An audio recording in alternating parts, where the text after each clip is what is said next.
யார்கிட்டயும் சொல்லாம போனதுக்கு என்ன காரணம்? ஒரு நல்ல விஷயத்துக்காக இருந்தாலும் ஒரே உருவத்துல நாங்க 2 பேரும் இருக்கோம்.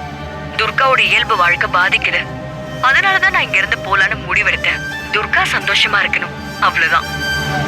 கனகா, அப்புறம் எதுக்காக நீ இங்க? போதும் அசோக். கேள்விகளால நாம திருப்தி அடைஞ்சிடவே முடியாது. நம்பிக்கையாலையும் அன்பாலையும் தான் நாம திருப்தியான வாழ்க்கையை வாழ முடியும். இப்போ உங்க கூட இருக்கிறவதான் துர்கா. அவளை துர்கா தானான்னு சந்தேகப்படாதீங்க. அவளை கண் கலங்காம பாத்துக்கோங்க.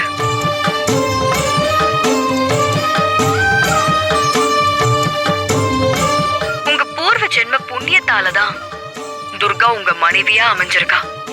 அவளோட சேர்ந்து பூரணமான வாழ்க்கையை நீங்க வாழ்ந்தா அதுதான் நீங்க எனக்கு செய்யற நன்றி கடனா இருக்கும்.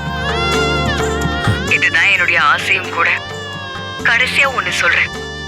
உங்க துர்கா உங்க கூட வாழ்றதுக்கு சாகுற அளவுக்கு துணிஞ்சிருக்கான். அவளை விட்டுறாதீங்க.